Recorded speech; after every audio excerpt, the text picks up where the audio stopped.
Hello guys, मैं रोज़। तो आज मैं एक्सप्लेन करने वाली हूँ J.S. Ghurye's perspective on caste system. तो ये मैं एक्सप्लेन कर रही हूँ एसेंशियल सोशियोलॉजी बुक से। तो अगर आप बोलो कि बुक से एक्सप्लेन करने का क्या ज़रूरत है, तो मुझे ये बुक का नोट काफ़ी इंटरेस्टिंग लगा। और जिनके पास या फिर जिनके पास ये बुक नहीं है वो इससे समझ पाएगी, और जिसको एक बेसिक आइडिया चाहिए उनके लिए भी this will be very helpful. अगर आपके पास ये बुक है तो you can skip this, but मुझे ये बुक का ये स्पेशली पार्ट बहुत अच्छा लगता है। I will definitely make a detail video on J.S. घोरे, बट मुझे ये पार्ट बहुत अच्छा लगा, तो आई थॉट कि मुझे इसको एक्सप्लेन करना चाहिए। ओके, तो J.S. घोरे, जिनको हम लोग फादर ऑफ इंडियन सोशियोलॉजी भी बोलते हैं, या फिर पायनर ऑफ इंडियन सोशियोलॉजी। तो J.S. घोरे जो है, उन्होंने एक बहुत ही सिस्टमेटिक पर्सपेक्टिव किया था कास्ट सिस्टम के ऊपर। उनका जो कास्ट सिस्टम का स्टडी था ना, उनका जो मेन फोकस था वो कास्ट सिस्टम को लेके ही था। तो उन्होंने बहुत अच्छे से इसको स्टडी किया था। तो उन्होंने अपना जो डॉक्टरल डिसर्टेशन था वो कैम्ब्रिज में किया था इसके ऊपर, और उन्होंने लेटर एक बुक पब्लिश किया था, that is caste and race in India. ये बुक से भी मैं आपको पढ़ाऊँगी, डोंट वरी। मेरे पास नोट सब है, बस मुझे वीडियो अपलोड करने का थोड़ा प्रॉब्लम हो रहा है। तो ये जो caste and race in India है, ये बुक उन्होंने 1932 में लिखा था। तो बेसिकली उन्होंने अपना डॉक्टर थीसिस जो किया था इसी टॉपिक में किया था, बट लेटर उन्होंने उसको पब्लिश कर दिया caste and race in India book में। ओके, तो उन्होंने अपनी जो इस बुक में है, उन्होंने कौन सा पर्सपेक्टिव यूज़ किया है। तो फर्स्ट है हिस्टोरिकल इंडोलॉजिकल पर्सपेक्टिव, तो and next is comparative, and last is integrative perspective. तो आपको अगर J.S. घोरे के बारे में जानना है तो आपको एक चीज़ समझना होगा, उनका जो व्यूज़ था ना वो बहुत ही कॉम्पेरेटिव था। मतलब वो बहुत कंपेरेटिव मतलब क्या, जो कंपेयर करके जो व्यूज़ बनाते हैं, एंड हिस्टोरिकल इंडोलॉजिकल। तो अगर आप देखोगे कि उन्होंने अपना जो पढ़ाई किया था वो संस्कृत में किया था, तो वो बहुत सारे पुराना जो वैदिक्स या फिर जो लिटरेचर या फिर जो पोएम्स ऑफ कालिदास, उसको लेके बहुत हिस्टोरिकल और इंटीग्रेटिव पर्सपेक्टिव यूज़ किया था। तो उनका जो स्टडी है, तो अगर आपको पूछा गया एग्ज़ाम में कि उन्होंने कौन सा पर्सपेक्टिव यूज़ किया था, तो आप इन 3 पर्सपेक्टिव का नाम लिख सकते हो। What is that? Historical, Indological, comparative, integrative perspective. Okay, तो बहुत लोग एक ही पर्सपेक्टिव यूज़ करते हैं, बट इन्होंने 3 यूज़ किया था ना। उनके हिसाब से जो कास्ट है ना, वो कास्ट है एंड जो किंगशिप है, वो बहुत ही एक इंटीग्रेटिव रोल प्ले करता है इंडिया में। तो he was initially influence by the diffusionist approach. तो पहले वो डिफ्यूशनिस्ट अप्रोच यूज़ करते थे। डिफ्यूशनिस्ट अप्रोच इज़, ये मैं आपको दूसरे वीडियो में कभी एक्सप्लेन करूँगी, ये भी एक बहुत ब्रॉड अप्रोच है। पहले वो डिफ्यूशनिस्ट अप्रोच यूज़ करते थे अपने अर्लियर स्टडीज़ में। तो जिनके हिसाब से वो उनको लगता, तो अकॉर्डिंग टू विच वो मानते थे कास्ट जो है वो कहाँ पे ओरिजिन किया है, प्लेन्स ऑफ गंगा। तो उनके हिसाब से जो इंडिया का कास्ट सिस्टम है ना, वो सबसे पहले ओरिजिनेट हुआ था प्लेन्स ऑफ गंगा में। फिर उसके बाद प्लेन्स ऑफ गंगा से वो डिफरेंट पार्ट्स ऑफ इंडिया में स्प्रेड किया। बट उनका लेटर जो शिफ्ट हुआ ना व्यू में, फिर उन्होंने Indological and anthropological perspective use किया था। डिफ्यूशनिस्ट अप्रोच थोड़ा ब्रॉड पर्सपेक्टिव है। इसको आप अभी एग्ज़ाम में लिख के लाओ। जब मैं J.S. घोरे के बारे में डिटेल में एक्सप्लेन करूँगी, I will make sure to explain this diffusionist approach. Okay, तो अब हर्बर्ट रिस्ले, जो हर्बर्ट रिस्ले है, इनका नाम आपको बहुत अच्छे से जानना पड़ेगा, क्योंकि हर्बर्ट रिस्ले से J.S. घोरे बहुत इन्फ्लुएंस हुए थे। तो हर्बर्ट रिस्ले जो थे वो एक ब्रिटिश कॉलोनियल ऑफिसर थे, और उनका भी बहुत डीप इंटरेस्ट था इंडिया के बारे में पढ़ने के, इंडिया के कास्ट सिस्टम के बारे में पढ़ने में। He was interested in the anthropological matter. उनका जो main proponent of the dominant view caste must be originated at, वो ये मानते थे जो कास्ट है ना, वो जो रेस है उससे ओरिजिनेट किया है, because different caste group seem to belong from distinct racial type. तो वो मानते थे जो कास्ट रेस है, वही का डेवलप्ड होके कास्ट हुआ है, क्योंकि वो देखते थे जो डिफरेंट कास्ट ग्रुप है उनका डिफरेंट रेशियल फीचर्स है। एंड रेशियल फीचर्स क्या है, nose type, ear, skin colour, eye type, उसको हम लोग रेशियल फीचर्स बोल सकते थे। तो आप ये समझो कि जो जीएस घोड़े थे वो रिस्ले से थोड़े बहुत इन्फ्लुएंस थे about the origin of caste. Okay, तो उनके अनुसार, मतलब रिस्ले के अनुसार, in general the higher castes are Indo Aryan racial थे। जो हायर कास्ट ग्रुप है वो उनका इंडो आर्यन रेशियल ट्रेट्स है। एंड जो लोअर कास्ट ग्रुप है उनका वो नॉन आर्यन एब ऑरिजिनल से बिलोंग करते थे। एंड जो मंगोलियन थे वो अलग रेशियल ग्रुप से बिलोंग करते थे। Ghurye did not agree with the basic argument put forward by Risley but believe it to be partially corrected. तो घुरे जो है वो पूरा उनके जो विचार है उनसे तो सहमत नहीं थे, बट कभी कभार वो मानते थे कि नहीं, ये कुछ हद तक सही है। जो घोड़े थे वो मानते थे जो रिस्ले है उनका जो thesis of upper caste being Aryans and lower caste being non Aryans.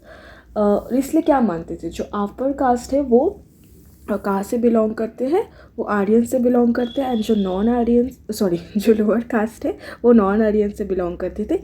ये जो कॉन्सेप्ट है ये सिर्फ नॉर्थ इंडिया तक लिमिटेड है, ये साउथ इंडियन में वैलिड नहीं है। In others part of India, the intergroup differences in anthropometric measurements were not very large very large or systematic. Okay, so Ghure played a lead role in topping the racial theory of caste propounded by Western anthropologists. Risley तो GS घोड़े का और Risley का view कि origin of cast का एकदम same था। यहाँ पे बुक में तो नहीं लिखा है बट मैंने इसको पढ़ा है तो मैं आपको बता देती हूँ। तो रिस्ले जो है वो मानते थे इंडिया एक बहुत प्रॉपर जगह है अगर आपको कास्ट रेस के बारे में स्टडी करना है। पर जीएस घोड़े क्या मानते थे कि नहीं, ये बात सिर्फ नॉर्थ तक वैलिड है, क्योंकि नॉर्थ इंडिया जो है वहाँ पे आपको प्योर कास्ट मिलेगा। क्योंकि नॉर्थ इंडिया में क्रॉस कजन मैरिज नहीं होता है, वेयर एज साउथ इंडिया में क्रॉस कजन मैरिज होता है। तो जो रेशियल फीचर्स है वो मर्ज हो चुका है। ओके, जो कास्ट है वो मर्ज हो जाता है। तो इसलिए आपको पता है जैसे कि नॉर्थ इंडिया में क्रॉस कजन मैरिज या फिर एक्सोगामी इंडोगामी प्रैक्टिस नहीं होता है। तो इसलिए जो नॉर्थ का जो कास्ट ग्रुप है वो मोर प्योर है कंपेयर टू साउथ।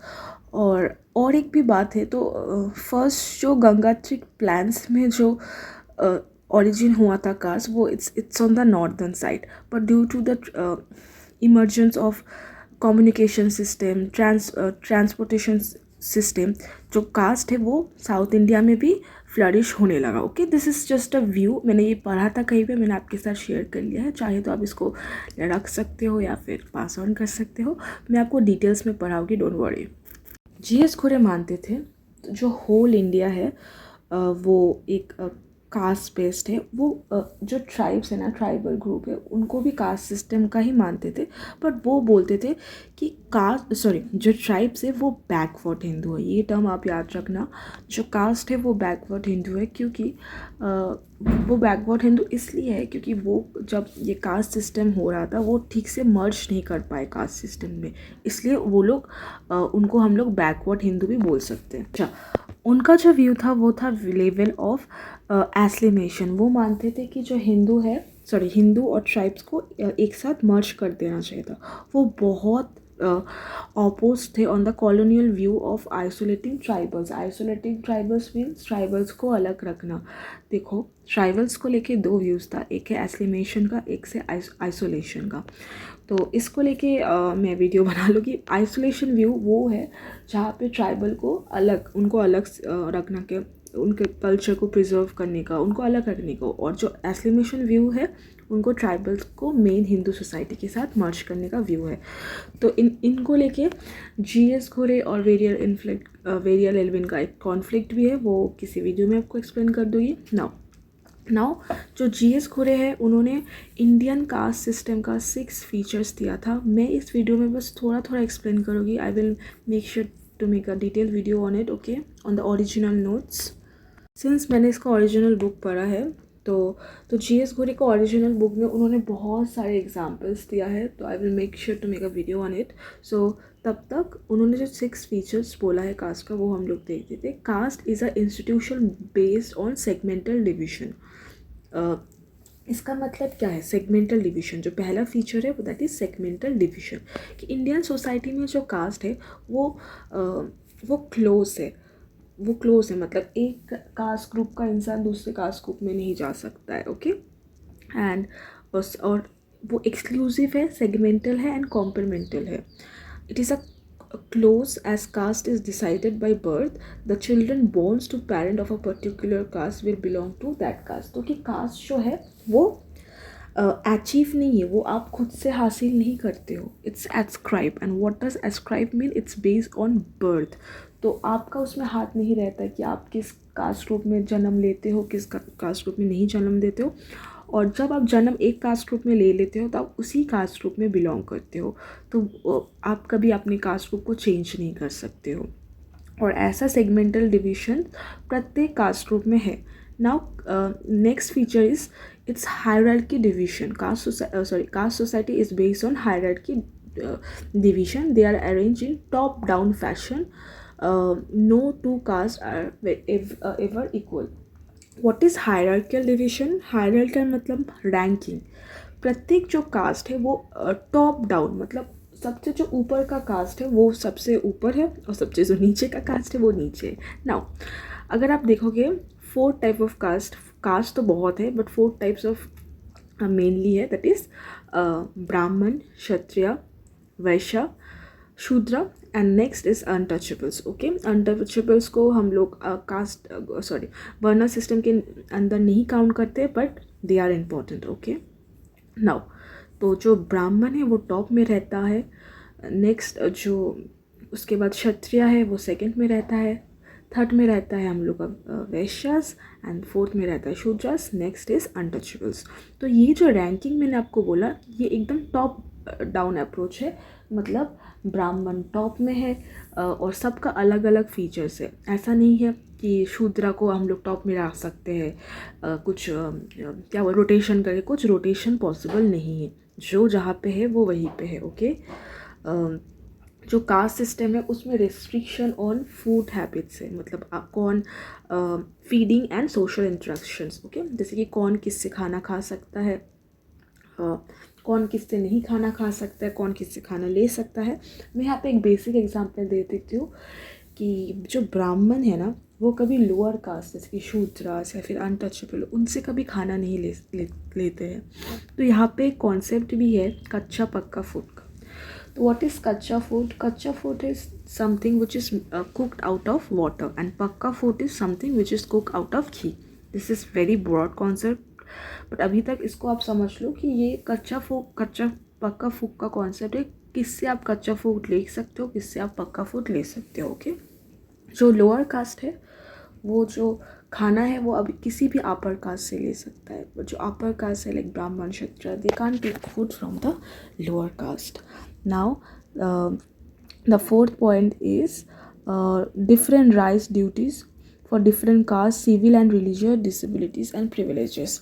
तो बहुत सारे कास्ट का कुछ कुछ प्रिविलेजेस है जैसे कि और कुछ डिसेबिलिटीज़ है. मतलब जैसे कि लोअर कास्ट को हम लोग मंदिर में अलाउ नहीं करते. सेम पानी से हम लोग उनको कुएं से जिस पानी से हम लोग पानी लेते हैं उनमें अलाउ नहीं करते.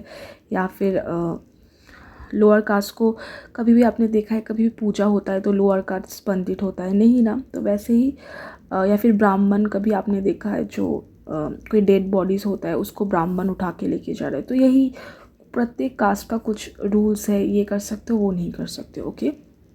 Cast restriction on the choice of occupations.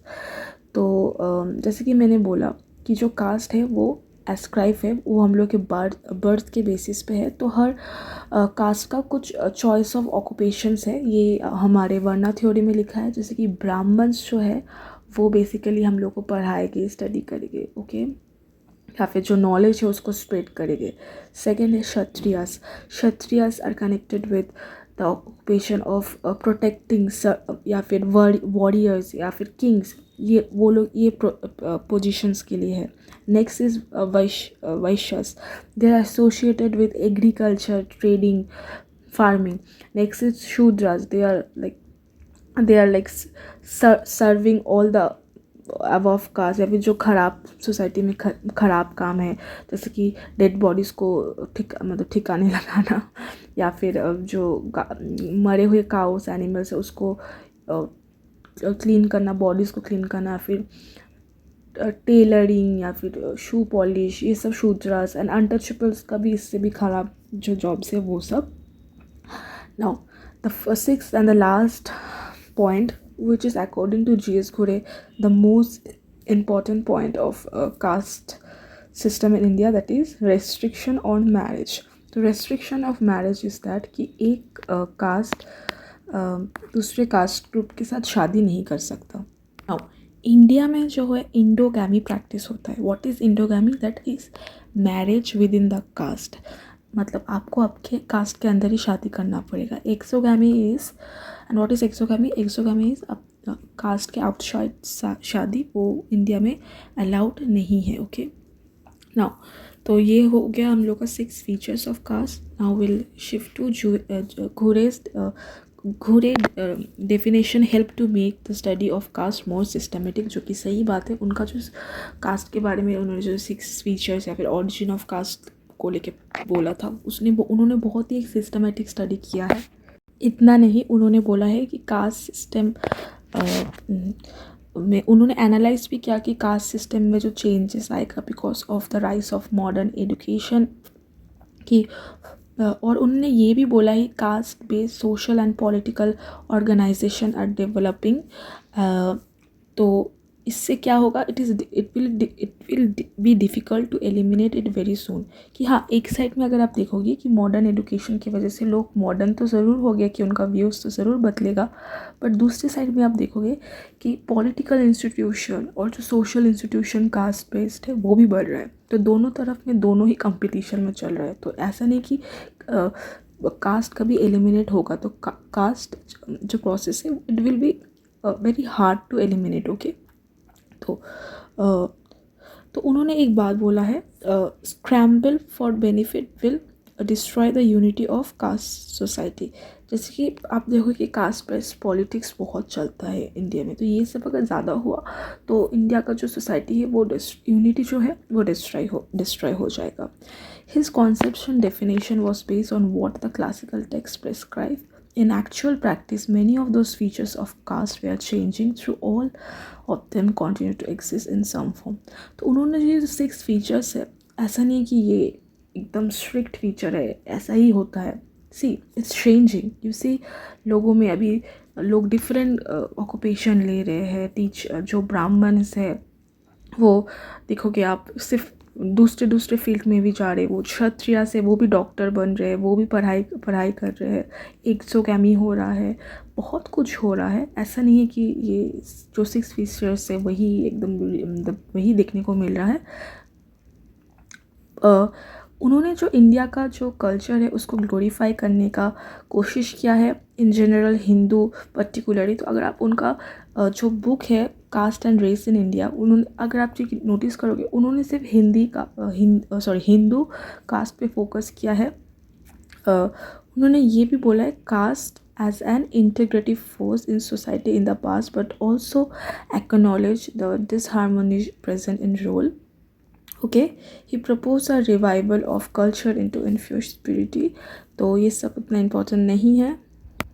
तो उनका जो क्रिटिक्स है, जो उनको जिन्होंने क्रिटिसाइज़ किया है, उन्होंने बोला कि जो G.S. घुरे है वो उन्होंने बहुत ज़्यादा टेक्स्ट पे फोकस किया है रैदर देन एम्पिरिकल स्टडीज़. उन्होंने फील्ड स्टडीज़ नहीं किया है. But G.S. घुरे जो है वो देखो, वो पहले फील्ड एम्पिरिकल स्टडीज़ करते थे, फील्ड ऑब्जर्वेशन करते थे, बट उनके हेल्थ प्रॉब्लम की वजह से वो नहीं कर पाए. But he always encourage people to do empirical studies. भले उन्होंने अपना ये जो स्टडी है वो टेक्सचुअल इसमें क्या है. एंड्रे बेटल के अनुसार his understanding of caste is confusing as he continuously changes his goal of force of ideological to diffusionist to comparative to outset nationalism.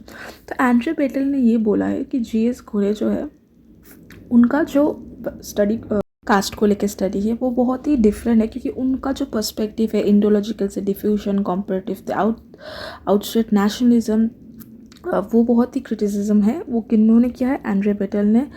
तो उनका किसी बहुत लोगों ने उनको एक्यूज भी किया है for having a Hindu centric view of society. पर क्यों बोला है, क्योंकि उन्होंने जो है वो ट्राइब्स को बैकवर्ड हिंदू बोला है। जो एम एन श्रीनिवास है, अनदर वेरी गुड सोशियोलॉजिस्ट जो कि जी एस घोरी के स्टूडेंट भी थे, also take exceptions to understanding caste rooted in Varna system and make the caste system really hierarchical, but in practice caste structure is dynamism. So he makes a shift from Varnatical view to caste view.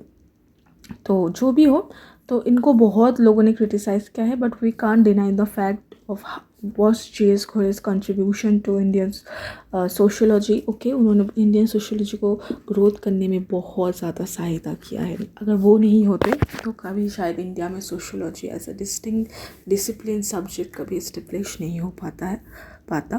So this was my video. I know this was not that clear explanation of G.S. Ghore's work, but this was just like summary, you can tell. In detail I will try to make a video. Thank you for watching. Bye guys.